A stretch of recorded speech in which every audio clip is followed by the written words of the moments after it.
Olá, pessoal, boa noite. Sejam todos muito bem-vindos à nossa primeira aula oficialmente da Liga LAEP. Eu me chamo Karen, faço parte da diretoria administrativa da Liga e vou estar mediando aqui com vocês a aula de hoje, tá bom, pessoal?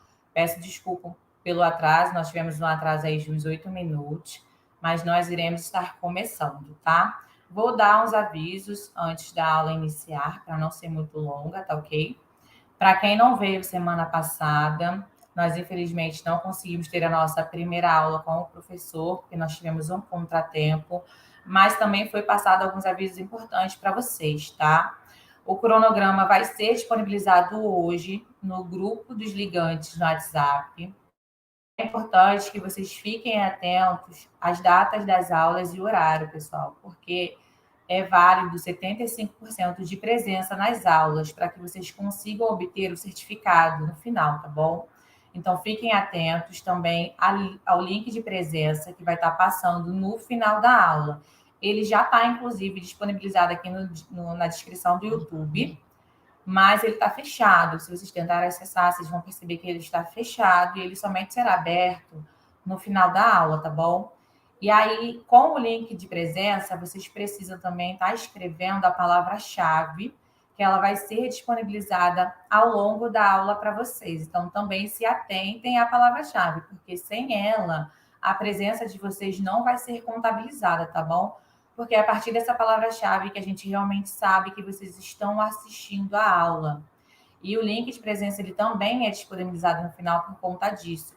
Lembrando que é de suma importância a presença de vocês. A gente montou todo esse cronograma, convidou todos esses palestrantes para poder estar aqui trazendo conteúdo de suma importância para vocês, para a formação de vocês. Então, nós da LAEP estamos extremamente felizes de ter vocês aqui conosco. E com essa noite nós também temos o professor, enfermeiro, o Alex Duarte, que vai estar ministrando a aula de princípios básicos de APH, ele que é especialista em gestão de emergência e desastre, vai estar trazendo uma aula aí de suma importância para vocês. Eu espero que vocês aproveitem bastante. Ele também vai estar se apresentando mais. E, professor, no que o senhor precisar, conte comigo, eu vou estar aqui, tá bom? Pode me solicitar, que eu apareça aqui para ajudar se for preciso. Pode dar início à aula. Tá bom, obrigado, boa noite a todos. Eu sou enfermeiro, sou mestrando da Escola de Enfermagem Ananere, né? Sou membro do Grupo de Ensino, Pesquisa, Extensão e Saúde, Emergências e Desastres, o GPSED. Sou advogado e, como advogado, eu sou especialista em responsabilidade civil e direito do consumidor e também sou especialista em emergências e desastres. Eu estou fazendo um estudo sobre a legislação para a atuação do enfermeiro no atendimento de emergências e desastres. É uma coisa muito complexa porque a gente não tem uma legislação específica, mas, enfim, isso é lá no mestrado. Aqui eu fui convidado para falar de vocês, para falar com vocês, né, e para vocês de APH. Pensei inicialmente no XABCDE, né, mas o XABCDE parece que já tem outro professor. Então, eu acabei pegando toda aquela parte que ninguém gosta de falar, que é a parte inicial do APH, que é a parte mais importante, né? Que é a parte que a gente vai conseguir garantir a nossa segurança, a segurança da vítima, e assim nós vamos conseguir fazer um atendimento mais eficaz, com mais responsabilidade e mais sucesso. Vamos primeiro falar de protocolo. Gente, a gente precisa entender que existem os princípios e as preferências. Isso está listado lá no PHTLS, tá? Que todo mundo gosta de chamar como protocolo, mas o PHTLS ele traz isso para a gente. Nós temos os princípios, que os princípios é tudo aquilo que a gente precisa saber para fazer em determinada situação, em determinada lesão. Então, são todas aquelas técnicas, todos os conhecimentos científicos. E as preferências são justamente como a gente vai aplicar esses princípios, todo esse nosso conhecimento, tudo isso que a gente precisa fazer com as condições disponíveis no local, né? Então, entre os princípios e as preferências, nós temos fatores climáticos, equipamentos disponíveis, situação da cena, número de socorristas, e não só o número de socorristas na cena, e sim a capacidade de cada um deles, o limite de cada um deles em nível técnico, em nível teórico também, em nível prático. As pessoas têm limitações, né? Então a gente precisa também compreender isso dentro desse fator externo socorristas, né? Temos ainda quantidade de equipamento, o estado em que esse equipamento se encontra. Às vezes a gente tem o equipamento guardado e, infelizmente, não foi verificar a condição de uso dele, e no momento do uso ele acabou se mostrando danificado ou rasgado, enfim, com a bateria gasta ou com a bateria descarregada, e aí a gente precisa também lidar com esse fator externo.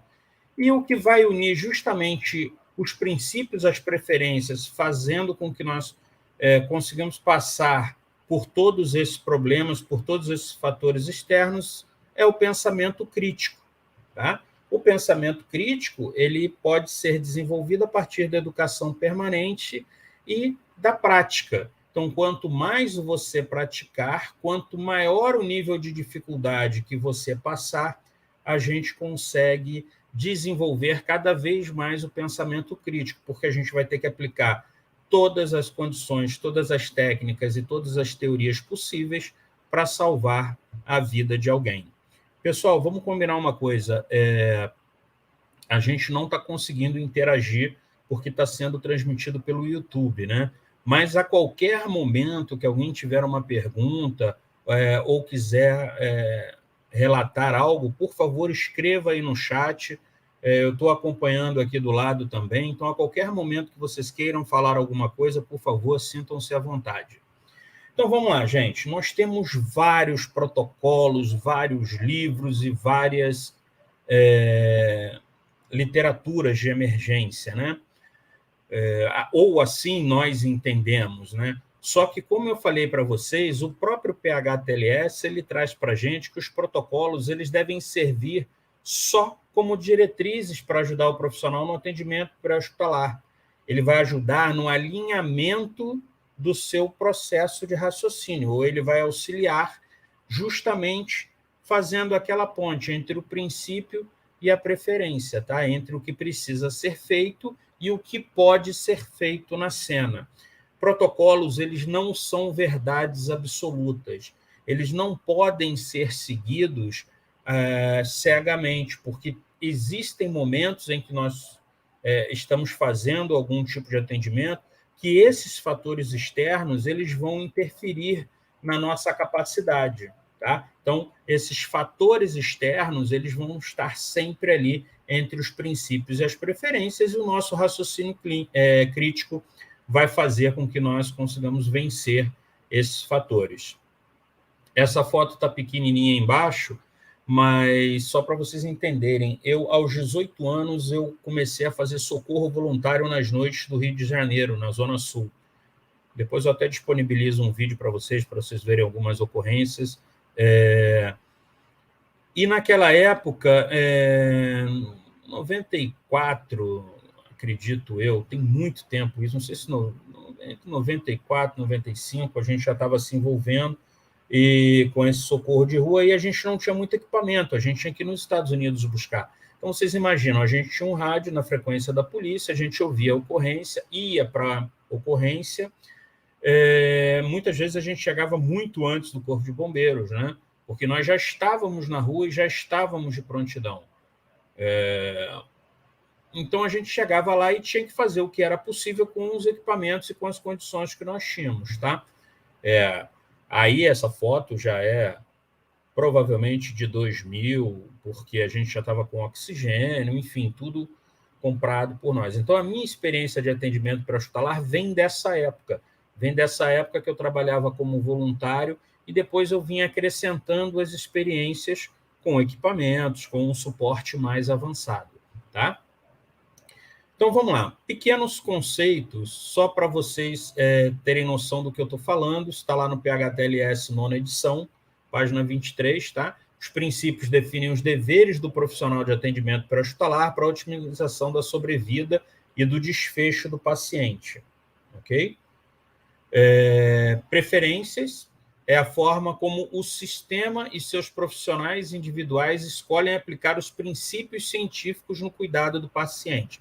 Gente, um ponto aqui. Vocês vão ouvir muita gente falando que não se improvisa torniquete. Ok, concordo, perfeito. Isso está escrito em todos os manuais, em todas as linhas guias, né, em todos os guidelines. Mas se você chega num local, você não tem um torniquete e você precisa fazer a contenção de uma hemorragia com um torniquete, o que você vai fazer? Deixar a pessoa sangrando até a morte? Então, entendam, você precisa fazer a contenção, você não tem o torniquete. Não adianta eu discutir com você que o torniquete é importante, que você tem que ter ele na tua bolsa no momento, porque o momento está acontecendo e a vítima vai morrer de hemorragia. Então, você tem que aplicar alguma forma que seja eficaz para parar aquele sangramento. Então, cuidado com essas verdades absolutas, que elas vão acabar levando os pacientes a óbito, e isso não é muito bom. Tá? Vamos lá. Pensamento crítico é uma habilidade multidimensional, um processo cognitivo ou mental, um conjunto de procedimentos. Envolve raciocínio e pensamento premeditado, sistemático, reflexivo, racional e orientado ao resultado. O cara só vai ter isso, o socorrista, o profissional só vai ter isso se ele tiver o conhecimento científico consolidado, se ele souber muito bem o que está acontecendo, o que precisa ser feito para reverter o que está acontecendo e como precisa ser feito, ok? Lógico, está ali, é isso que eu acabei de falar, com base nos conhecimentos existentes, bem como no exame e na análise de todas as informações e ideias disponíveis. Pensamento crítico leva à formulação de conclusões alternativas que são mais adequadas para a situação, ok? A gente poderia falar muito de legislação aqui, vocês poderiam querer muito saber quais são os limites da atuação em emergências, em desastres, enfim. Eu acho que isso é legal, até um tema para um próximo momento, mas eu recomendo que todos leiam as legislações e que todos percebam que em situação de grave e iminente perigo de morte, você acaba sendo responsável por realizar os procedimentos de suporte, tá? De suporte à vida, sejam básicos, avançados, intermediários, sejam como vocês queiram chamar, ok? Vamos lá, gente. Então, vamos partir para a segurança da cena. Isso aqui parece uma besteira, a gente está falando, a gente está reforçando, mas isso é muito importante. Observem o que aconteceu em Salvador, já tem um tempinho isso, tá? Não sei se vocês tiveram acesso a esse vídeo, mas observem só pela ótica da segurança da cena. A profissional abriu a porta, se jogou no meio da rua ali, vocês estão vendo aí, né? Correu sem nenhuma sinalização, sem nenhum balizamento, os carros passando ao lado dela, a equipe ali na rua sem garantir a segurança dos populares. Não vamos tratar aqui do atendimento, por favor, tá? A gente só está tratando aqui da segurança da cena. Os 4 profissionais estão ali atendendo a vítima, não tem ninguém prevenindo a cena.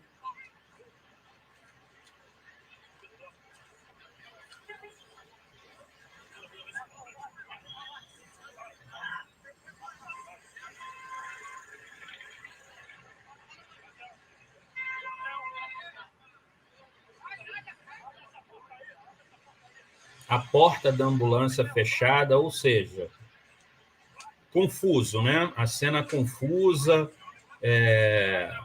muitos erros no atendimento, mas o pior de todos é a insegurança da cena. Por que é a insegurança da cena? Porque em momento algum, nós socorristas, nós profissionais da saúde, devemos negligenciar a nossa segurança, tá? Nós não podemos, em hipótese nenhuma, negligenciar a nossa segurança. Todas as leis, todas as normas, todas as diretrizes, elas sempre indicam para a gente que primeiro é a nossa segurança. Fiz um esqueminha aqui para vocês. Aquilo ali é uma ocorrência real também, que a gente atendeu na época. Então, vamos lá.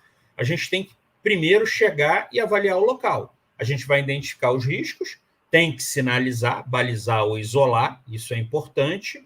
Nós temos que fazer um pedido de ajuda ou de apoio, mesmo você chegou numa batida com 2 ônibus. Pô, você sozinho na sua ambulância vai fazer milagre? Não vai. Então, você também tem que pedir ajuda, pedir apoio. Não só quando está sozinho, mas também quando está em equipe, mesmo que essa equipe seja uma equipe de resposta às emergências ou desastres, tá? Na avaliação do acidente, a gente tem que avaliar se a sinalização está correta, se o balizamento está correto, se o isolamento está correto, e já vocês vão entender por que eu estou falando isso e por que esse quadrinho está repetido, tá? E na avaliação do acidente, a gente tem que avaliar, na verdade, aqui não é a identificação dos riscos, é a identificação das lesões através da cinemática do trauma. Vocês também já devem ter ouvido isso de algum professor ou em algum momento na vida de vocês, mas que é muito importante, tá? Por fim, a gente chega na avaliação da vítima, a gente chega ao ponto de abordar a vítima, tá? E aí, na hora da abordagem, a gente tem as vítimas de trauma, as vítimas clínicas e, infelizmente, as vítimas de lesão incompatível com a vida, em que, em alguns momentos, o profissional ele é obrigado a fazer um atendimento social para dar uma resposta à sociedade, aos familiares presentes no local. Lógico que pela idade de vocês, que eu estou vendo aqui pelos roxinhos, né, vocês não vão saber quem é esse aí. Esse aí é o Lion do Thundercats, que ele disse que a gente tem que ter uma visão além do alcance. Eu tenho que arrumar agora um desenho que seja mais próximo da realidade de vocês. Então, quando a gente chega numa cena, a gente tem que ter muito cuidado. E aí está o túnel Rebouças.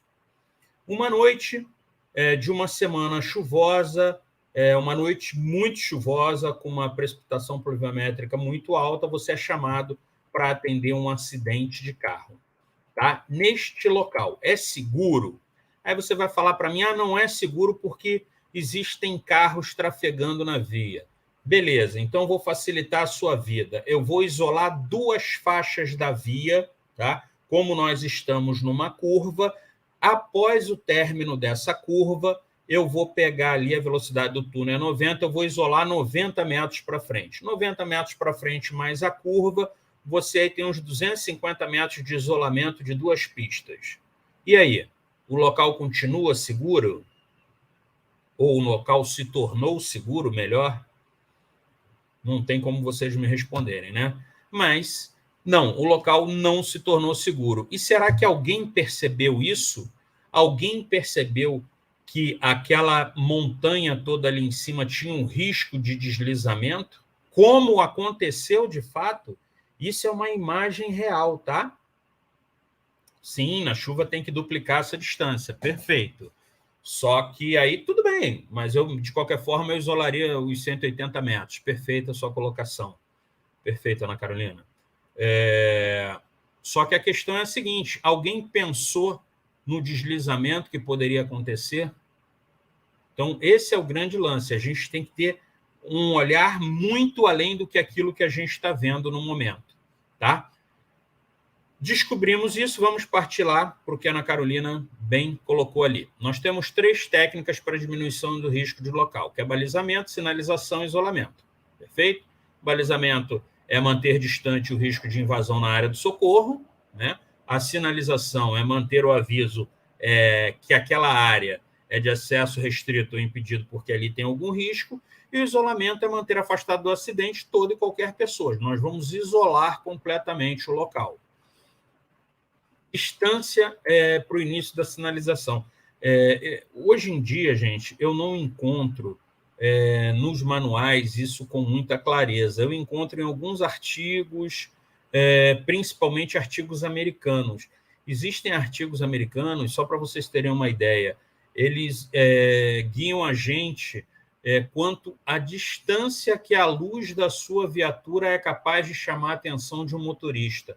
Então, é muito interessante. Só para vocês terem uma ideia, entre a luz azul, vermelha e a amarela é que chama a atenção com maior distância. Eu não vou saber dizer os dados certos aqui agora para vocês, que eu não estou com essa aula aqui. E é uma aula muito complexa, porque ela fala de várias circunstâncias e de várias várias diferenças entre as iluminações, né? Como quantidade de lumens, velocidade do giro, enfim.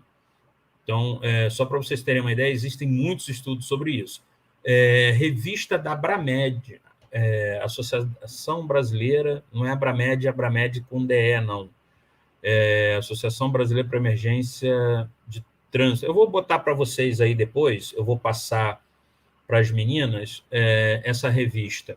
Ela é antiga, ela era impressa e ela trouxe um artigo sobre isso. Então, é a referência que nós temos, tá? Então, a distância para o início da sinalização é o espaço necessário para o veículo parar após o início da frenagem e o tempo de reação do motorista. Então, a gente ainda precisa contar com isso, tá? Então, numa velocidade de 36 km, a distância percorrida pensando em começar a frear 6 metros, a distância percorrendo com o freio acionado também 6 metros, e a distância total percorrida são 12 metros. Se você for aumentando a velocidade, você vai ver que esses números aumentam. Então, em 144 km por hora, você demora 120 metros para frear. Já entrou na carreta, já entrou no carro da frente, no outro, enfim, já foi fazendo a festa. Por isso que a velocidade não é muito nossa amiga quando a gente acaba sofrendo um acidente. A gente tem aqui as histórias dos passos longos. Ah lá, Abramed, tá? É a Associação Brasileira de Medicina de Tráfego, de 2005, isso, só para vocês terem uma ideia. Mas é o que eu ainda mantenho como referência, é o que vocês viram, né? Provavelmente é o que a Ana Carolina ouviu alguém falar ou leu em algum lugar.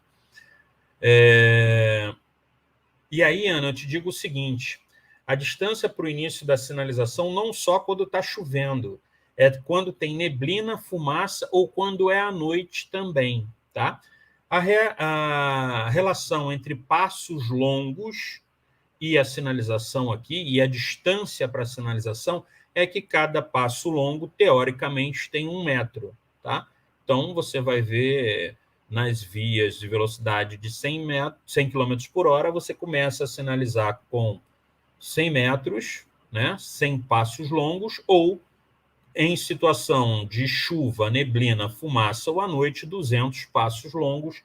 E tá aí, eu aconselho até a vocês que são estudantes, que vão ou estão planejando um TCC, por que não falar sobre sinalização? Bem interessante, hein? Se vocês começarem a procurar, tem muitos artigos americanos sobre isso. E vamos lá, e aí está um acidente. Olha os problemas. Vocês podem observar que o cone ele não está nem no final do acidente. Aquele reboque ali, ele está atrás da sinalização do cone. Tem uma coisa boa? Tem uma coisa boa. Uma via está liberada. Por que uma via tem que ficar liberada? Uma via tem que ficar liberada para o socorro chegar. Se nós não conseguirmos dar fluidez ao trânsito, a gente não consegue fazer com que as equipes de socorro cheguem no local. Ou, se nós formos a equipe de socorro, que as equipes de apoio cheguem no local. Tá? Então, por isso que é importante. Falei para vocês, olha lá, o final do reboque está completamente fora da área de sinalização, isso está errado, e ali é uma curva. Então, o que acontece nesses casos?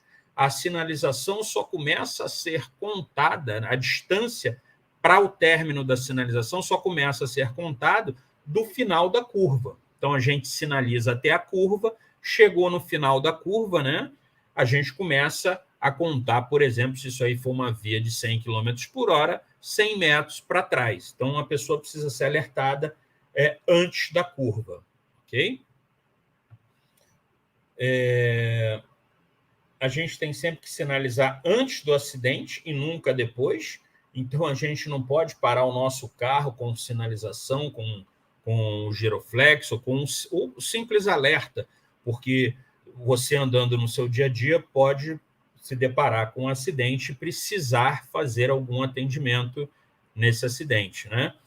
Então, a gente deve sempre parar atrás do local do acidente, tem sempre que sinalizar, isso é muito importante, e uma via para manter a fluidez. Gente, aqui nessa figura tem um erro muito grave. Vocês estão vendo que na figura de baixo, deixa eu ver se eu passar o mouse aparece. Acho que sim. Deixa eu ver o retorno aí no celular. Acho que não. Mas, enfim, nessa figura de baixo, onde tem a ambulância do SAMU chegando, apareceu ali. O carro de socorro, ele está parado reto na pista. E ele tem sempre que parar em diagonal, tá? Vocês vão ver por quê. Sim, olha só, esse acidente, ele é antigo, falta de sinalização. O Fusquinha enguiçou ali no viaduto dos Marinheiros, conhecem o viaduto dos Marinheiros ali? A câmera de monitoramento estava fazendo monitoramento da via e olha o que aconteceu.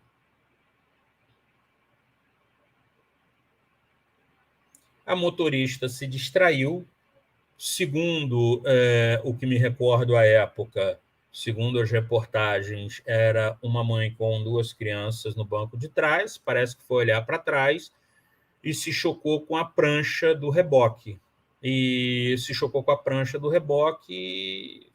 foi decapitada, né? Enfim, por isso que hoje todos os veículos, todos os caminhões, todos os reboques, eles têm uma barra embaixo ali para reter os carros, para que os carros não entrem mais, não sofram mais esse tipo de impacto.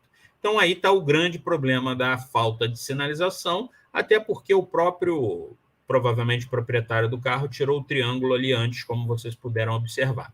Olha só, por que a gente não coloca o carro reto em direção à via, tá? A gente não coloca o carro reto em direção à via porque pode acontecer isso aí, ó. Uma vítima de atropelamento, o carro colidiu na traseira e atropelou a vítima, que já era vítima de atropelamento. Foi atropelado por mais 2 carros, tá? Se esse carro ele tivesse em diagonal com a pista, ele seria um anteparo muito maior, né? Ele reduziria muito mais a velocidade do veículo que bateu, porque ele seria arrastado de lado e evitaria que esse impacto chegasse até a vítima, que já era vítima, né? E aqui o isolamento, gente. Olha como é que essa parte é extremamente importante. Observa ali que o PM estava no celular, viu? Deu uma olhadinha, vai sair fora. Afasta aí, pessoal! Afasta aí, ó!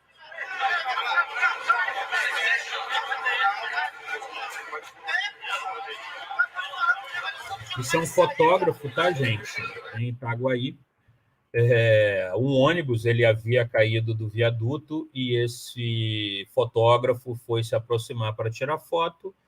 E, naquele momento, os profissionais ali do Corpo de Bombeiros, ou, enfim, quem fez o isolamento, acreditou que a fita zebrada era suficiente para reter os riscos da cena, e a gente viu que não foi.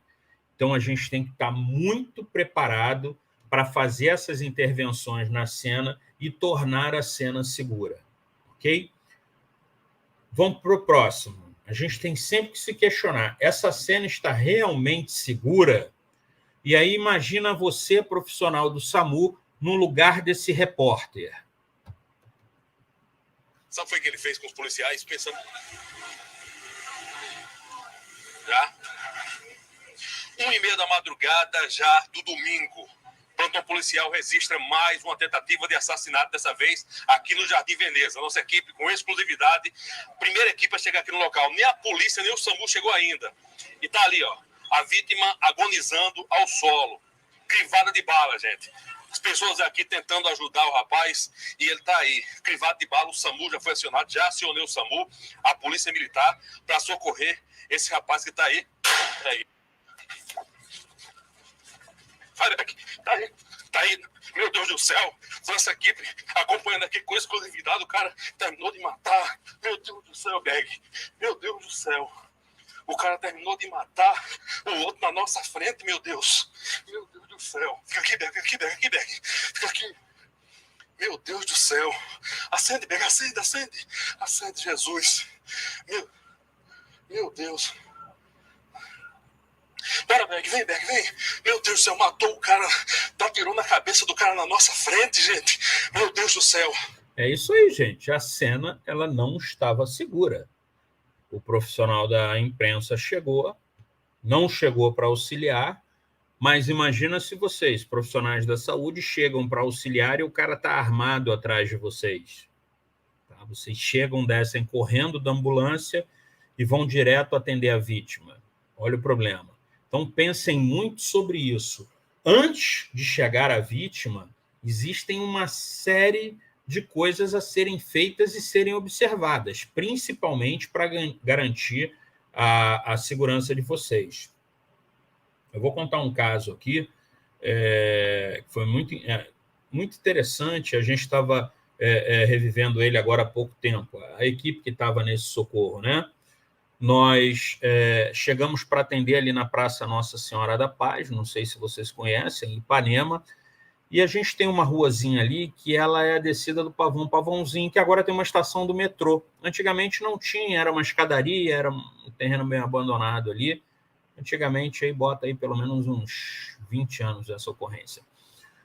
Nós fomos atender ali um policial baleado. Tá? Nós chegamos pela contramão da própria... ali eu acho que é Visconde de Pirajá, se eu não me engano. Enfim, nós chegamos ali pela contramão da Praça Nossa Senhora da Paz, ainda nem existia o metrô, e o bombeiro vinha na mão normal da via, que é a mão ali do Leblon para Copacabana, né? De Ipanema para Copacabana, enfim. E nós estávamos na contramão. Nós chegamos, o tiroteio cessou, nós corremos para atender o policial baleado na perna. O nome do policial é Ramiro, lembro até hoje. Então, a gente atendeu esse policial, a gente não tinha com que fazer a imobilização da perna, nossa tala de imobilização não estava lá. Os policiais arrumaram um cabo de vassoura. Nós estávamos imobilizando a perna com um cabo de vassoura. Paulinho, que estava comigo, ele fez uma punção venosa, eu fiquei imobilizando a perna, e nisso que ele veio me ajudar a fazer a imobilização da perna, o tiroteio começou de novo. Gente, tinham 10 policiais, no mínimo, em volta do cara caído no chão, assistindo ali o nosso atendimento. Quando o tiroteio voltou, ficou o cara do soro e mais ninguém. E nós dois, né? Lógico, a gente estava terminando ali. Até que, graças a Deus, um outro policial atravessou uma viatura entre o tiroteio, o policial e a nossa equipe, e aí nós podemos colocar ele na viatura para levar. Por que nós fizemos isso? Porque o bombeiro, quando viu o tiroteio, ele recuou, ele não avançou para a cena insegura. E nós, na época, avançamos. Tá? Um tiro de fuzil fraturou o fêmur, né? Estraçalhou o fêmur dele, e tinha a ponta do osso em faca muito próximo da femoral dele. Então, se ele tivesse sido colocado de qualquer forma no carro, provavelmente, né, na viatura, provavelmente ele teria tido uma hemorragia e talvez não desse conta de chegar no Miguel Couto. Então, assim, o que eu quero dizer com isso? Já fiz besteira, mas hoje, com a consciência que eu tenho, com as coisas e com os conhecimentos que eu adquiri, com as coisas que eu vi e vivenciei, com o conhecimento que eu adquiri, eu procuro evitar esses riscos para que a gente não tenha uma perda. Porque se você é socorrista, vai para o local e acaba se machucando, você está só colocando uma sobrecarga, né, no sistema. Então, você não pode ser uma nova vítima. Inclusive, gente, quando a gente separa as zonas, zona quente, zona fria, zona quente, zona morna, zona fria, a gente determina que a nossa equipe está lá na zona fria. Quem entra para buscar não somos nós, é o pessoal do resgate especializado naquilo. A gente recebe ali na área de triagem. Tá? Vários congressos, aí sim, da Abramed, tem simulação de emergência, de desastres. O SEBEM também teve, mas ele não teve essa complexidade de ter o resgatista que pega e os profissionais da saúde do lado de fora. Eles colocam os profissionais de saúde, técnicos, enfermeiros, médicos, enfim, para buscar a vítima no local, né, no carro, no ônibus, enfim, no prédio pegando fogo, seja lá onde for. Então, cuidado com isso, cuidado com isso. Ninguém aqui vai ser punido, nem vai entrar na história de omissão de socorro se a cena não for segura. Por quê? Porque você tem que prestar socorro quando possível fazê-lo, sem risco pessoal. Isso está lá no artigo 135 do Código Penal. Tá? Então, fiquem tranquilos que isso aí não vai dar problema para vocês. Vamos lá, pedir ajuda, pedido de apoio. E aí, para o pessoal, lógico, pelo amor de Deus, né? Vocês estão no nível da liga, não é possível que vocês não saibam bombeiro e SAMU. Mas o que eu quero saber é se vocês sabem esses telefones aqui. Quem viaja aí com frequência, gente? Região dos Lagos, quem pega aí linha amarela, quem pega Dutra, região serrana, quem pega Rio Teresópolis. Vocês sabem o telefone de socorro, gente? Vocês podem estar viajando. Vocês podem precisar e vocês podem precisar para ajudar alguém. Então, vocês têm gravado no celular de vocês? Pensem nisso. Vocês têm da Light, da Naturgy, aqui embaixo é Enel, tá? Que era branco, quando eu botei nesse fundo não deu certo. Vocês têm esses telefones, cara? Pensem nisso. Vocês sabem para quem pedir ajuda? Cuidado que um dia vocês podem precisar, tá?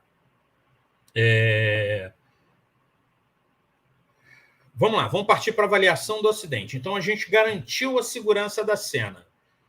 Garantimos a segurança da cena, vamos partir para a avaliação do acidente cinemática do trauma. E aí eu trouxe um exemplo, né?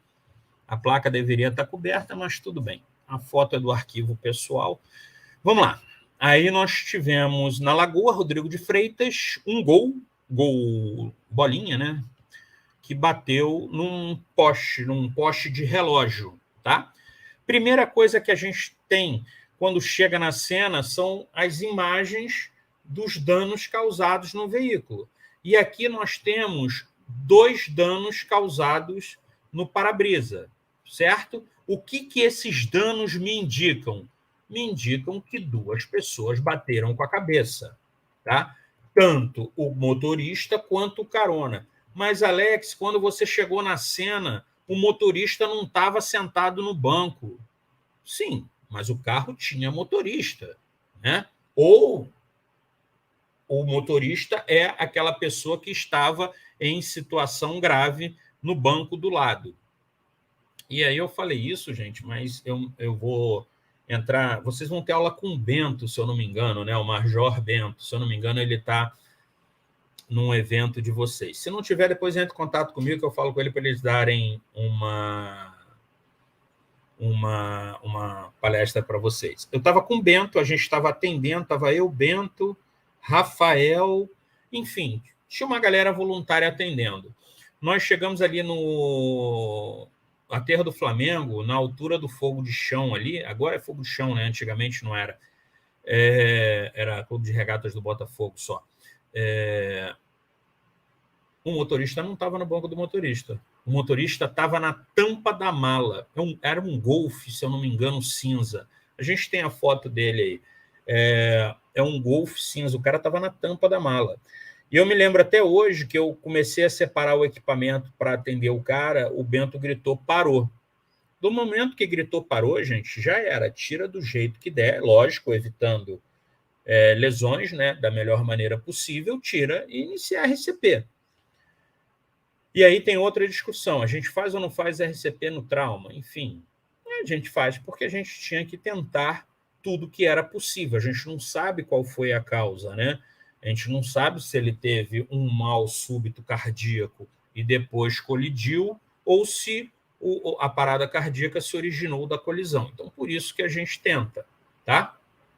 Então, vamos lá, gente.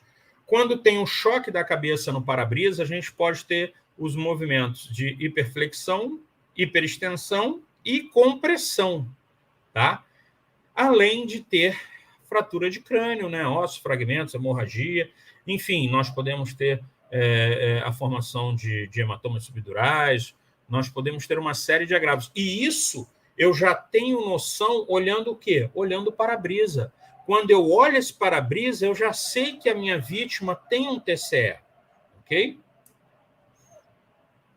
E aqui eu trouxe uma outra imagem, um acidente na Praia do Flamengo, tá? São imagens também do arquivo pessoal. Olha como é que está certinho a imagem da cabeça ali. E o mais impressionante, eu não sei se vocês vão conseguir ver daí, bem no final da setinha vermelha tem o cabelo.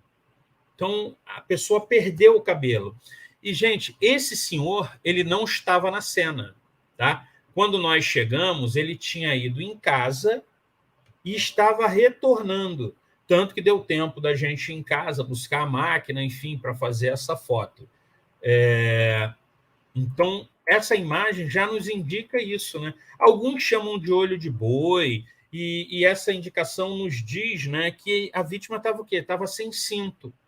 Ou o cinto de segurança estava danificado. Todo cinto de segurança, gente, quando ele passa por um estresse, quando ele passa por uma utilização, ele deve ser substituído, né? E quem é que cuida disso? Ninguém presta atenção nisso, né? Enfim, vamos lá. O que mais esse cenário nos mostra? Gente, o volante está quebrado. Está vendo ali que o volante está quebrado? E o volante está quebrado na parte de baixo. Então, ele bateu com o tórax ou com o abdômen. Não tem outra opção para aquilo ali. Tá? Ele bateu com o tórax ou com o abdômen, ou ainda, na pior das hipóteses, ele poderia também ter batido ali na cintura, na região da cintura, dos órgãos genitais, né, e da perna. Por que que nesse caso, e aí vocês podem analisar também, a gente tem a certeza que foi tórax ou abdômen, mais para tórax do que para abdômen, porque o joelho dele bateu aqui embaixo, ó. Tá vendo uma fratura no painel do carro aqui embaixo? Isso aqui foi feito com o joelho do cara, tá? Eu estou contando isso hoje para vocês porque eu vi a cena e porque eu conversei com o motorista, tá? Então, eu estou contando isso tudo para vocês porque a gente tem a dinâmica, mas só pelas imagens a gente já consegue saber o que aconteceu. Então, o cara bateu com a cabeça no vidro, com certeza ele fez algum movimento com a cervical, hiperextensão, hiperflexão ou compressão, tá? Ele bateu com o tórax ou com o abdômen ali, consequentemente, ele também teve alguma lesão, e como ele escorregou e bateu com o joelho dele também deveria ter uma lesão. E quando a gente vê o volante nessa situação, a gente já imagina de cara uma fratura, né, de arcabouço das costelas, né, do arcabouço torácico ali. Então, a gente pode ter essas lesões, a gente pode ter uma ruptura de aorta descendente, aí tem uma parada, e aí não ter condições de reverter no local. Enfim, a gente tem uma série de problemas que podem acontecer. Está até ali, ó. Ela está presa na coluna, né? Então, quando você tem aquele choque, aquele impacto, ela pode se deslocar para cima ou para baixo, romper, e aí não tem condições, né? Então, essa cena indica isso tudo para a gente. Olha só, gente, só de olhar, eu ainda não fiz nada, eu ainda não fui na vítima, tá? Essa pancada, ela também pode, né, se ela for na altura do abdômen, ela aumentar a pressão no abdominal e fazer o rompimento, né, romper o diafragma e as vísceras invadirem o arcabouço torácico, e aí você acaba tendo um problema, porque você tem o espaço que seria para expansão pulmonar e para expansão cardíaca, né, ocupados por essas vísceras, e ali, consequentemente, você vai ter vários problemas gerados a partir disso. Você pode ter compressão dos pulmões, né, e você pode ter um pneumotórax, enfim, é uma possibilidade também. Aqui embaixo, gente, é o motorista de van, tá? Na imagem de baixo, é o motorista de van que faleceu com uma colisão de frente com o ônibus na Avenida Niemeyer, e ele estava com o volante completamente dentro dele, ele estava todo moído por dentro. Impressionante. Como é que a gente sabe disso? A gente ajudou a retirada e a gente fez a palpação para saber os danos causados. Já era uma vítima em óbito, não tinha muito o que ser feito, tá? Voltando aqui para o carro, e aí chegamos no carona, que deu carona. Quando eu chego no carro, eu vejo que o porta-luvas está quebrado, o painel central está quebrado. E detalhe, gente, o painel central ele está quebrado deixa eu voltar aqui um pouquinho, exatamente em cima do local onde foi a segunda batida da cabeça ali, tá? Observem a segunda cabeça que bateu no para-brisa ali, abaixo fica o painel do Gol, tá? Olha lá, ó. Aqui nessa imagem dá para ver melhor. A gente tem aqui o impacto e olha na direção aqui o painel, ó. Estão vendo? Fica na direção. Então, quem atingiu esse painel aqui? Quem atingiu esse painel foi quem deu essa cabeçada aqui. E, nesse caso, foi a carona. Legal? Então, vamos lá. Então, nós temos que ela se deslocou para frente, também sem cinto de segurança, tá?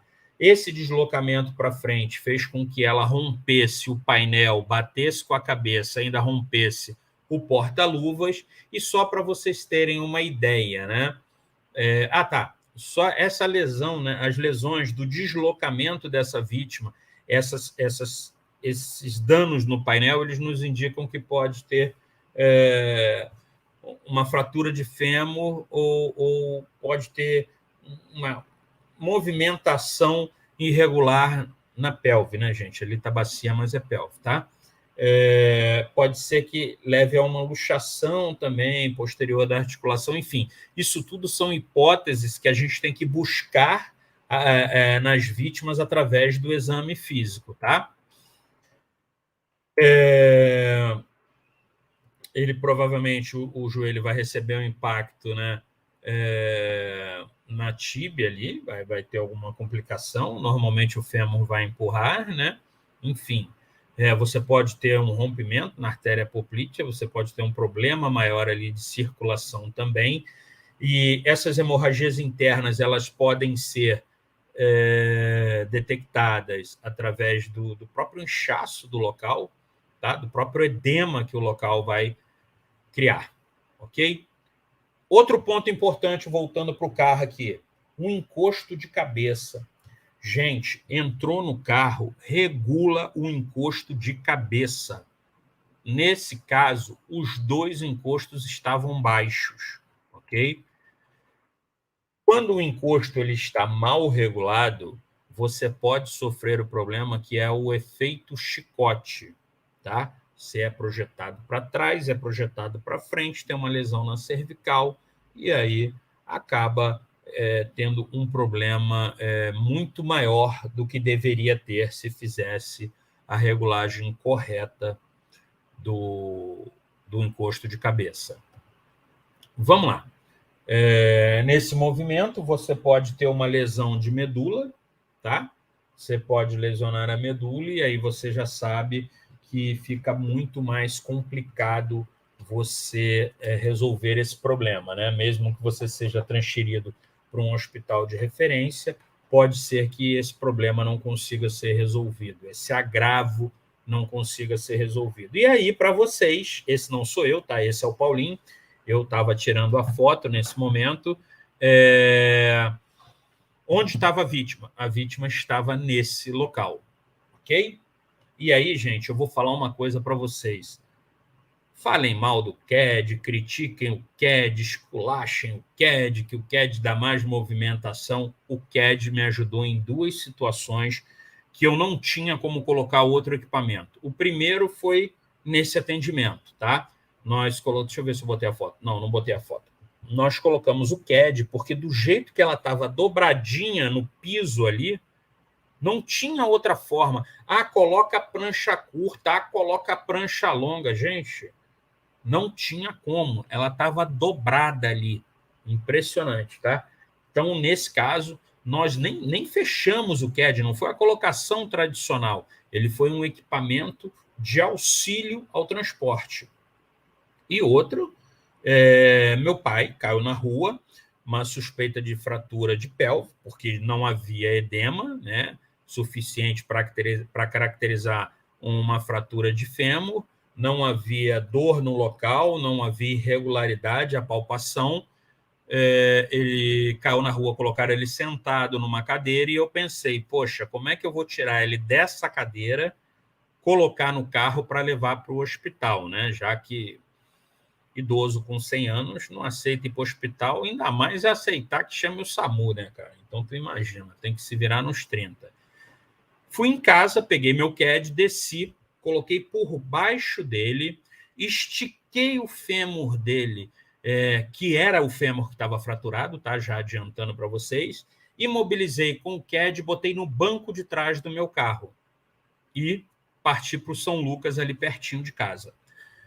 Chegando lá, vamos tirar. Eu falei, não, a senhora vai buscar uma enfermeira, né? Falou isso para mim. Eu falei, não, a senhora vai buscar a maca, a prancha, a gente vai tirar ele na prancha, vai deslizar ele na prancha do banco, vai colocar na maca e vai levar para dentro do hospital. E aí, gente, vocês têm que se impor, tá? Porque se deixar correr solto, a galera faz o que quer. E uma pessoa com 100 anos, né, ainda mais sendo seu parente, você não vai deixar correr solto.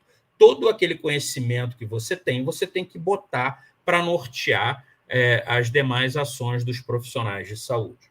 Beleza? Fratura no fêmur só foi confirmada através de raio-x. Nenhum outro exame foi capaz de definir, beleza? Então, pensem nisso. Vamos lá, impacto lateral. Quando a gente tem um impacto lateral, gente, a gente tem que primeiro saber de que lado foi o impacto, né? O lado do corpo atingido, a gente tem que olhar as deformidades do carro, a altura do passageiro, tá? Porque existem carros baixos e existem os carros mais altos. Então, a gente tem que saber também em que região do corpo aquele impacto foi realizado, né? E a gente tem que saber que órgão está de cada lado para que a gente possa passar a informação correta. Alex, eu tenho muita dificuldade de anatomia. Beleza, você não está sozinha no mundo, não. Tem uma galera que também tem essa dificuldade. Você sabendo identificar o que é esquerda e o que é direita do paciente, você liga para a central de regulação. Quando você passar o caso, você já explica de que lado do paciente foi o impacto, a altura que ele relata as dores, né, ou os incômodos, enfim. Você divide o abdômen, né? Deixa eu ver se tem imagem aqui, não tem. Divide o abdômen em 4 quadrantes, ou em 6, mas eu acho que em 4 já é o suficiente. E esse profissional que está do outro lado, ele vai ter a capacidade de supor para vocês os órgãos atingidos. Por que supor? Porque não dá para ter certeza, tá? Então você vai simplesmente supor, principalmente se for um trauma fechado. Capotamento. Galera, capotamento é sinistro. Por quê? Porque tem todas as lesões. O cara, né? Isso é um acidente real, tá? Falar em Salvador. Então, assim, não tem muito que você procurar, entendeu? Não tem muito que procurar, porque provavelmente ele tem todas as lesões. Vocês podem ver, né? Principalmente se estiver sem cinto de segurança. E aí vocês podem ter uma ideia do que acontece com um cara que está no banco de trás, né? Porque quem aqui coloca cinto no banco de trás, né? Eu comecei a recomendar isso aos passageiros do meu carro e vou falar uma coisa para vocês. Se quiser andar no carro, anda. Se não quiser andar, pega um ônibus, pega um Uber, pega um táxi. Mas, assim, eu sei também que se eu bater ou se eu capotar ou se alguma coisa, aquele passageiro, aquela pessoa não vai ser projetada para cima de mim, aumentando o quê? Aumentando as minhas lesões, tá? Isso aí é um videozinho famoso, americano, todo professor usa isso aí, isso aí já é velhão já. O cara cochilou.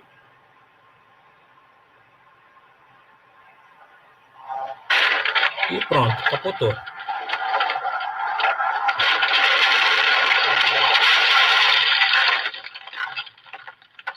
Olha a situação.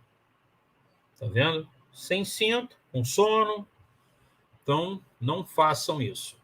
Sobre cinto, gente, observem bem quem está de cinto. Observem bem. Entrou num táxi, entrou no Uber, não custa nada fazer uma orientação ao cara. Não pode usar o cinto nessa altura, tá? Por quê? Porque o cinto também gera lesões. Isso é uma lesão gerada por cinto de segurança, por compressão de cinto de segurança, tá? Cinto de segurança, gente, é para passar na pelve, não é para passar no pânceps, porque o pânceps não vai segurar. você vai explodir tudo que tem lá dentro na hora que aquele cinto travar e fizer a contenção do impacto. Então, ele é para passar na altura da pelve, tá? E aí vocês podem orientar para vocês não verem ninguém passando por isso. Gente, isso aí foi febre na época, sei lá, 20 anos atrás. Eu, outro dia, vi um cara usando isso ainda. Isso é um clipe para cinto de segurança, para o cinto não ficar pegando no teu pescoço. Isso aí é um crime. Isso desativa a função do cinto. O cinto não vai fazer a retenção com esse dispositivo. Vamos lá. Uso inadequado do cinto de segurança pode causar lesões graves. Está aí as lesões graves causadas pelo uso inadequado do cinto de segurança. E, pelo amor de Deus, posição correta da gestante. Pelve. Não deixa passar ali na barriga, onde está a criança, né? Por favor. Por quê? Porque isso aí vai causar uma compressão, pode causar um rompimento de bolsa, um aborto ou uma precipitação do parto, ok? Mais lesões do cinto de segurança. E um detalhe, gente, cinto de segurança gera lesões? Gera, mas as pessoas estão vivas.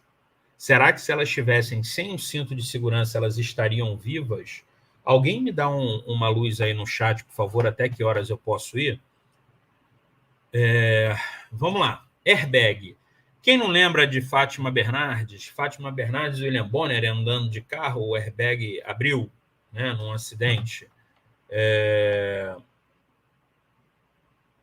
Passar o cinto por baixo da axila errado, super errado, porque você vai ter uma compressão caso aquele sistema seja utilizado, que você vai acabar tendo uma lesão maior, né? Pode ter uma lesão de pulmão, uma lesão de costela, uma lesão até do próprio músculo cardíaco, tá? Ok, perfeito, até umas 8h30, beleza. Então, vamos lá. Quem não lembra dessa cena, né, da Fátima Bernardes e do William Bonner, que eles tiveram lesões na testa, né? Acho que ela, se eu não me engano, ele não teve nada, não. Gente, o airbag causa lesões? Causa, mas ele salva vidas. E aí, mais um caso, né? Pô, e assim, é engraçado que a gente conta os casos, parece que é mentira, mas eu tenho foto para provar tudo, tá? Foto e vídeo.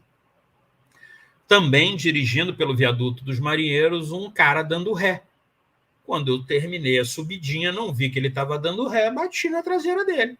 Quando eu bati na traseira dele, que eu vi que eu ia bater, eu estiquei os braços e segurei com força no volante, que eu falei, eu não vou nem no vidro, nem no volante, né? Tava de cinto, mas me segurei. Vai que o cinto, né, não é muito meu fã. Gente, na hora do impacto, eu tomei uma pancada assim no tórax, porra, e uma fumaça branca dentro do carro, que eu falei, porra, o que aconteceu? Eu tô no céu, cara? Aí que eu olhei, os 2 airbags tinham sido acionados, né? Tanto o meu quanto do carona. Eu estava sozinho no carro. E aquilo ali me assustou, porque eu falei, porra, o que aconteceu, né? Depois eu fui descobrir, o sensor do airbag, ele é no centro, né, do para-choque ali, do para-choque dianteiro do veículo, por isso que ele acionou. Porque a velocidade nem era tão alta, que realmente eu bati no local correto para estourar o airbag. Então, assim, eu também sofri um impacto do airbag.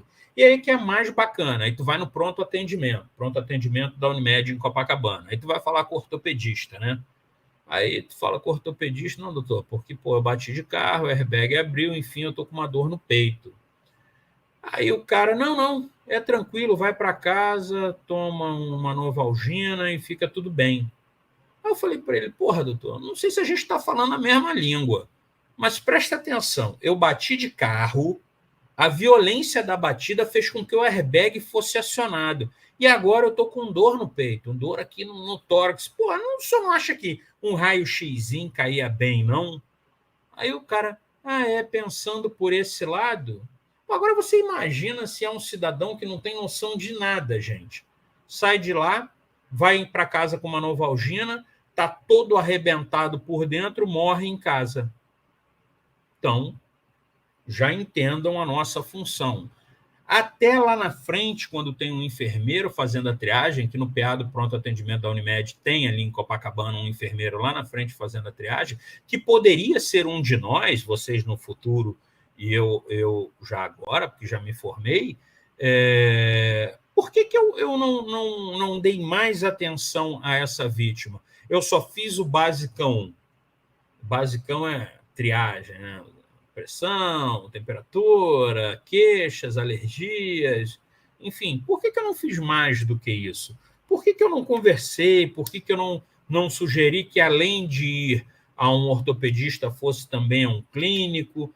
Então, pensem em mudar um pouco a atitude de vocês. Uma mudança de atitude, de uma recomendação de um atendimento, até para um médico mais inexperiente, né, que aceite essa contribuição, né, vocês fazem a diferença entre a vida e a morte. Vocês podem salvar a vida de uma pessoa com um olhar mais humano, mais profundo para o problema que aquela pessoa está te trazendo.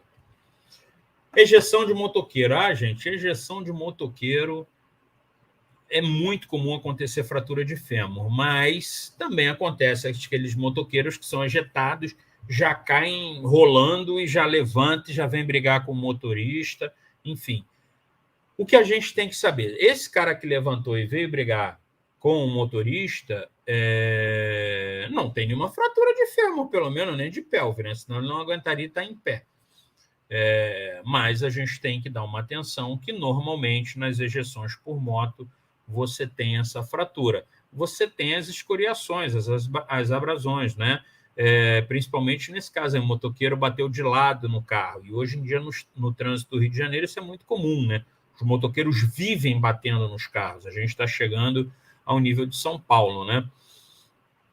Essa lesão aí é bem interessante. Também peguei com o Bento, né? Lá no Hospital Geral de Bom Sucesso, e tem que escovar, tá, gente? Pega uma escovinha e escova a lesão para você fazer a asepsia dela. Bem complicado. Derrapagem lateral, impacto lateral com ejeção.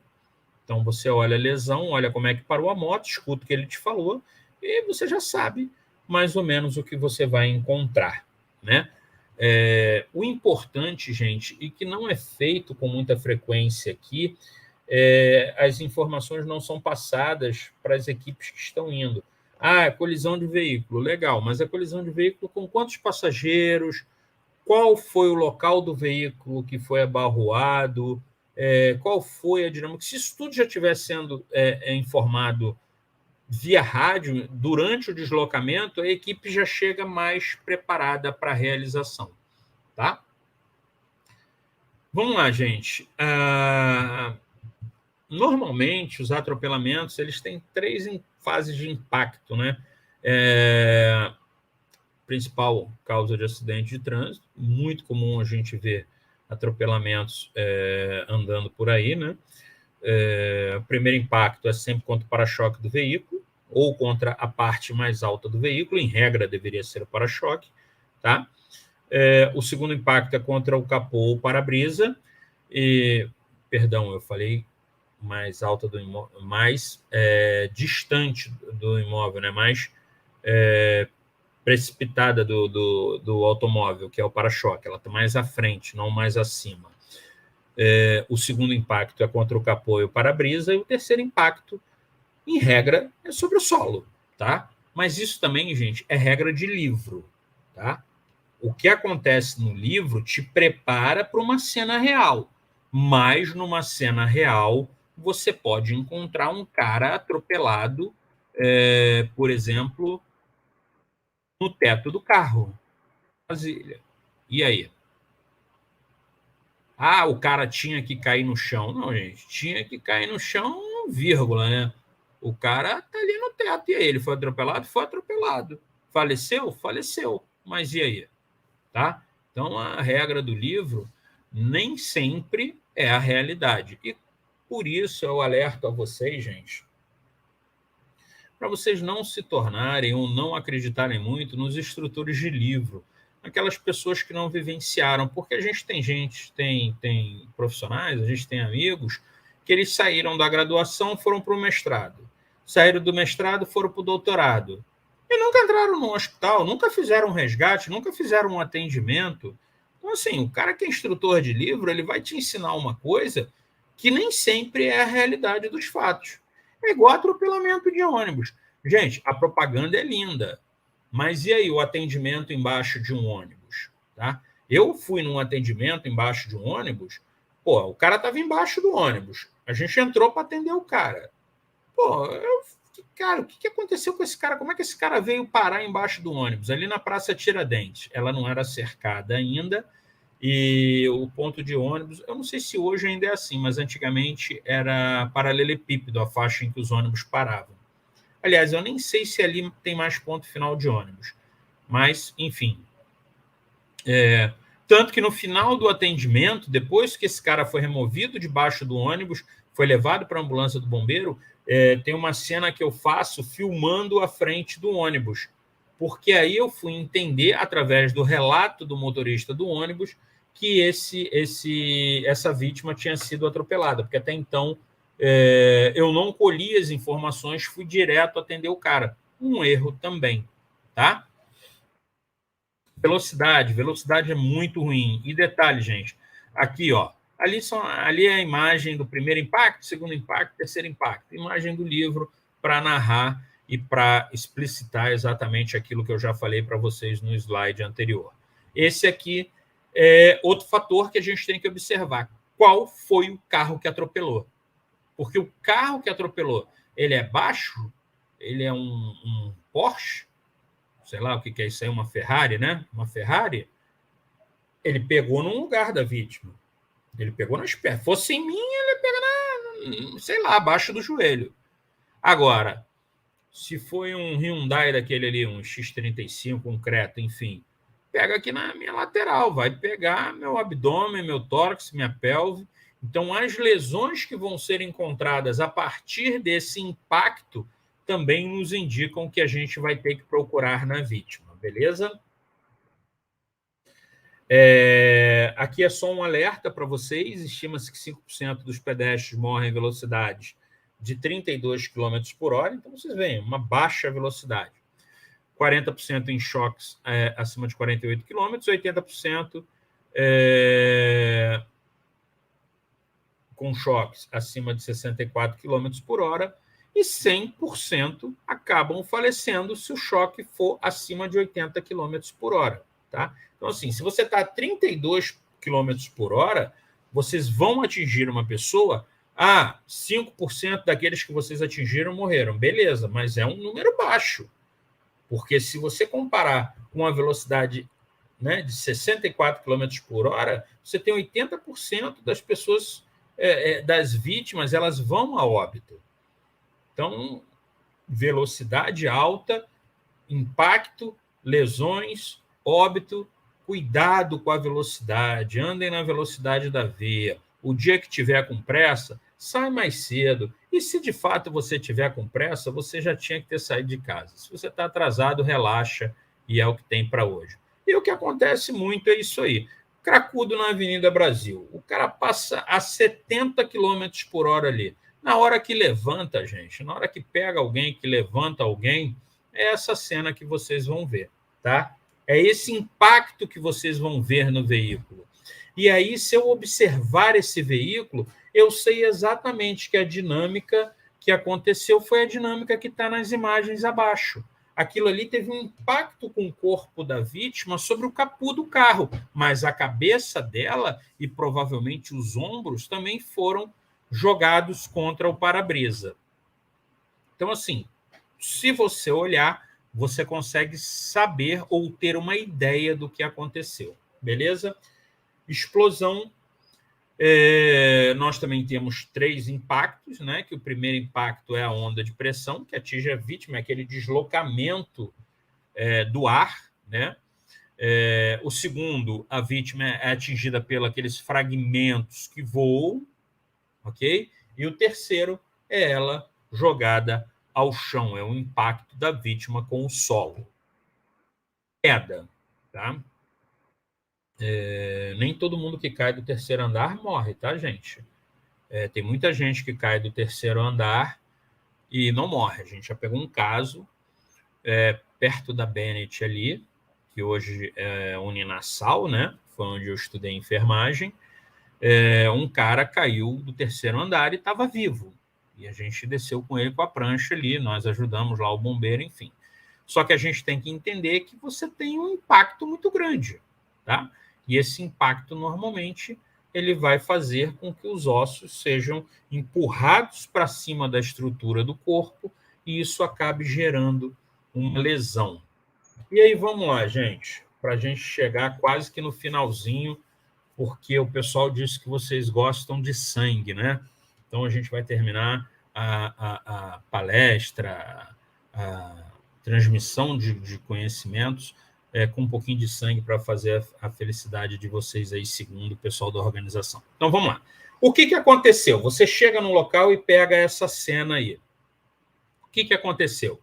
Chuta alguém aí rapidinho no chat para a gente poder seguir.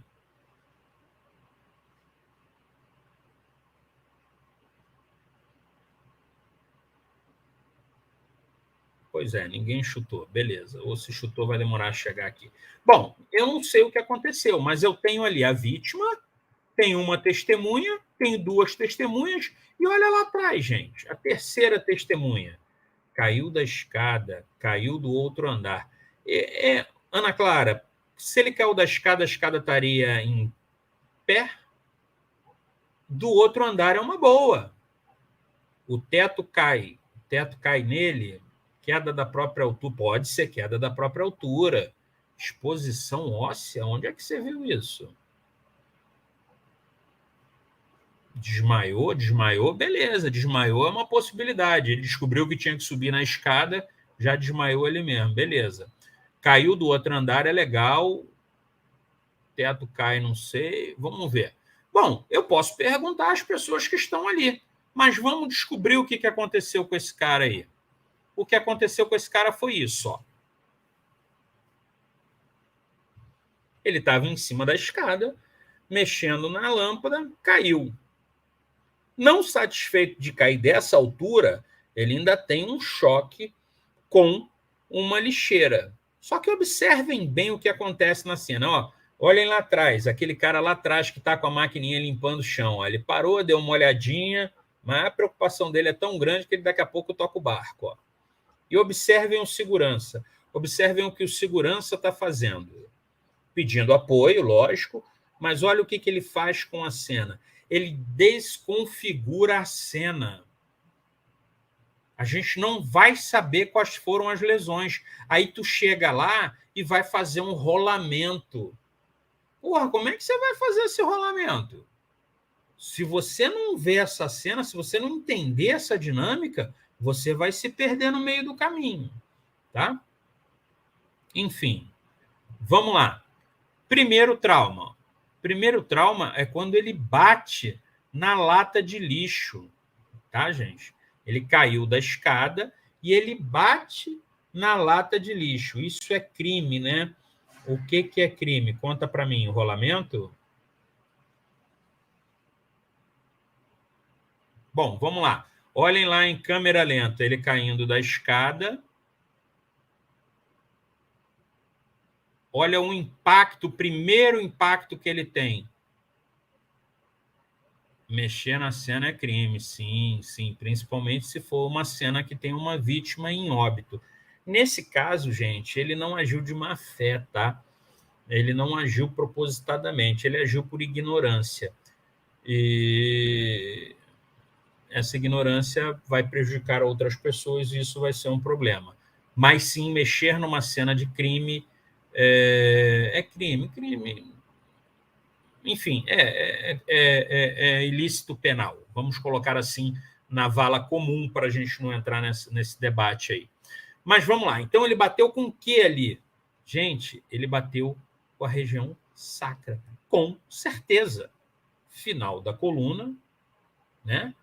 E aquele impacto ali. Com certeza, isso foi o primeiro problema gerado, que pode ter gerado uma fratura, uma compressão, um deslocamento, ou até mesmo uma fratura sem deslocamento, enfim. E o segundo trauma, gente, eu não sei se vocês observaram, ele rola quando ele termina de bater na lixeira. Então, ele ainda faz aquele movimento de compressão na cervical. Por fim, ele cai ali. Aí você vai imaginar que ele teve todas essas lesões. Se a lixeira ainda estivesse no chão, beleza. Pô, por que a lixeira está no chão? Né? Vamos saber com o que ele chocou ali. E ele, nitidamente, ali está inconsciente nas imagens. Beleza? Isso foi no Rio de Janeiro, tá, gente? Isso foi no shopping no Rio de Janeiro, muita gente já identificou. Enfim, é um caso que não foi para a imprensa, né? Um caso em situação fechada e essa imagem vazou através do pessoal da segurança. Vamos lá, gente. Garantimos a segurança, checamos a cena, checamos o acidente, já sabemos o que está acontecendo. Nós vamos, então, agora chegar para a vítima, e eu acho que eu vou fechar certinho. E, gente, quando a gente chega na vítima, a gente tem que entender que a gente tem uma vítima de trauma, a gente tem uma vítima clínica e a gente tem vítima com lesão incompatível à vida.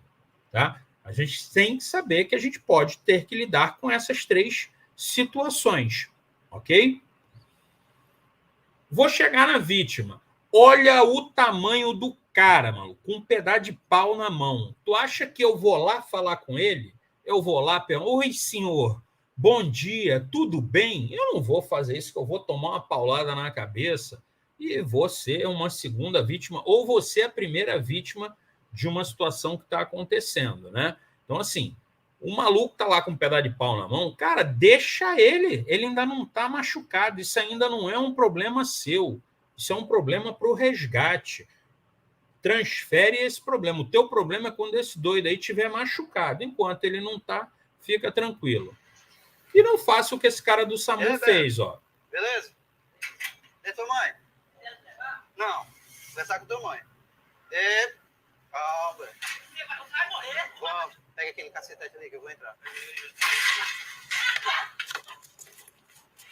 O cara do SAMU fala: pega aquele cacetete ali que eu vou entrar. Tá maluco, tá doidão, né? Não é possível que esse cara esteja normal. O cara é socorrista. Pega o cacetete que eu vou entrar. Pelo amor de Deus, né? Olha a situação que ele causou. E o doido só tava em casa, cara. Ele não tava fazendo nada.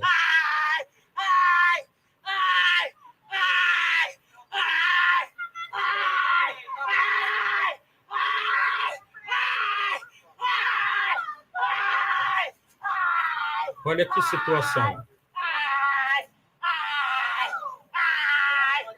Juntou um monte de gente, expondo os socorristas. Eu sou louco e vocês são tudo viados. O mundo vê o que vocês estão fazendo com ele. O Ceará, o mundo vê o que o Ceará está fazendo com ele. O mundo vê o que o viado faz com ele. Eu sou ele. O Ceará faz viado. O mundo está vendo que o Ceará faz com ele.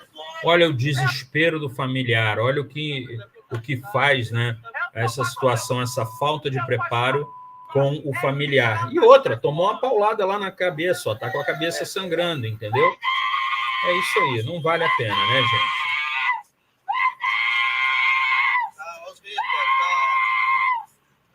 Isso pode ser considerado abuso. Isso é lesão corporal, né, gente? Abuso de autoridade não, porque ele não é autoridade. Começa por aí. Né? A autoridade é juiz de direito, juiz de direito, promotor de justiça e delegado de polícia. Então, ele não é abuso de autoridade, porque ele não é autoridade nenhuma. Isso é falta de preparo, isso é lesão corporal, isso gera isso na área criminal, né? Na área civil, isso gera uma indenização por dano moral. Com certeza, expôs ao cara em rede nacional a uma situação dessa, além de merecer um processo ético disciplinar, porque, pô, o socorrista ali, eu não identifiquei direito qual deles, o que estava escrito na camisa, mas o cara dá vários socos na barriga da vítima, né, da pessoa que está ali com uma alteração. E, na verdade, a gente vai ver, gente, não precisa de nada disso.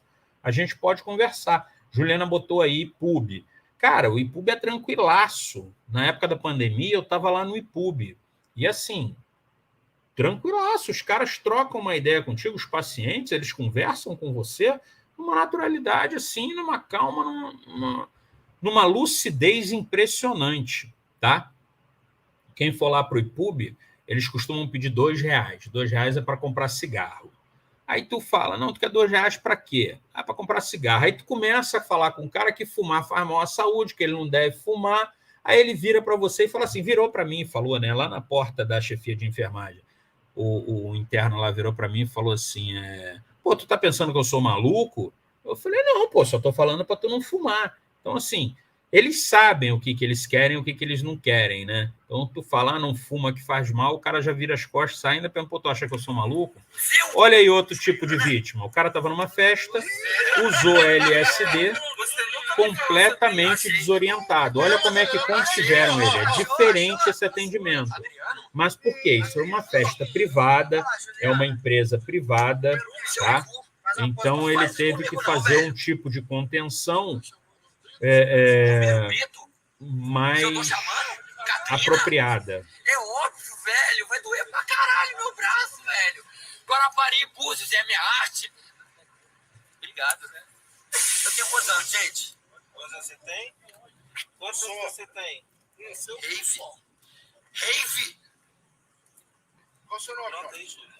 Felipe. E aí você pega esse cara, gente. Aí o que você faz? Você tem que atender. Olha esse caso aí. Já comento, Juliana.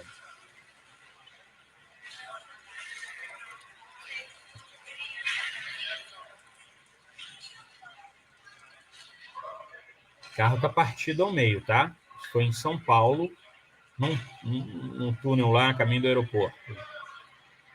O carro se partiu ao meio, o cara tá morto ali e a mulher tá nitidamente em estado de choque. Ela não sabe o que está acontecendo. Ela não tem noção do que está acontecendo. Por quê? Porque ela vai pegar um espelho para se olhar.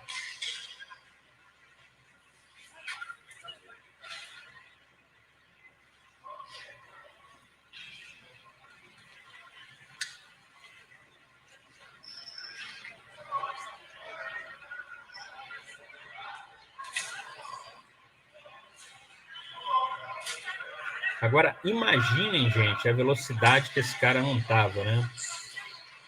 E aí a gente não pode duvidar, né, de forças além da nossa compreensão. Que, porra, como é que a mulher sai inteira de um acidente desse, né? É impressionante. Ela tá inteira. E por fim, gente, acho que vem a imagem aí da RCP Social, tá? Isso também aconteceu em São Paulo. E o cara foi atropelado e ele está partido ao meio, literalmente. Tá? E os médicos estão lá, tem uma punção. Olha como é que está fazendo a movimentação do cara. Aí alguém vira para o médico e fala, já deu, né, doutor? Porque não tem mais o que fazer. Não tem mais. Vai ter no águia, viu? Perdeu. Da QTA no Águia, suspendeu o Águia, né? Não precisa mais do Águia para fazer a remoção. É incompatível. Vamos olhar aqui em cima? Vamos tirar agora daqui. Vamos tirar, porque... Deixa eu tirar o ambu daqui. Peraí. Tirar o ambu. Depois segura aqui. Aí. Gente, tá na cara que essa é uma lesão incompatível. Por que o cara foi entubado, entendeu? Pô, alguém acha que tinha condições ali, gente? Ferimento incompatível com a vida, meu. Vamos colocar... Eu vou tirar essa pedra. Peraí.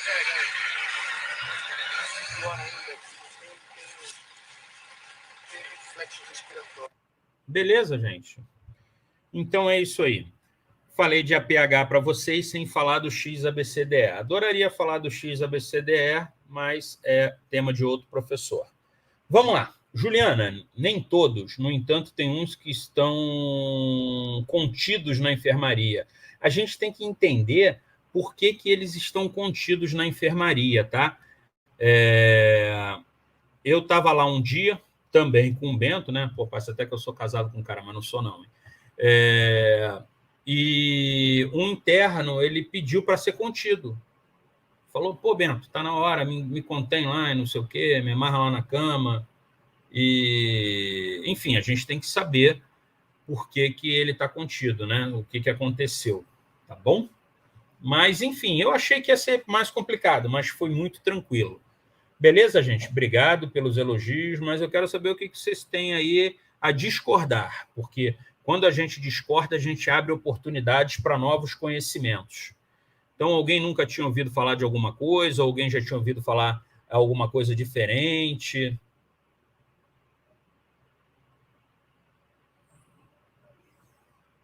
Obrigado, obrigado.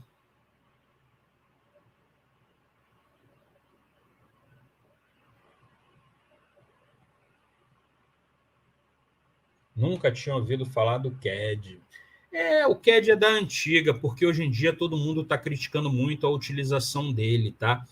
Ele realmente pode ter as suas deficiências em relação à utilização para a qual ele foi projetado, mas ele é um equipamento extremamente portátil que te possibilita outros usos que não o que ele foi projetado. Por exemplo, ele não foi projetado para fazer uma imobilização de fratura de fêmur ou de pelve, como eu fiz com meu pai.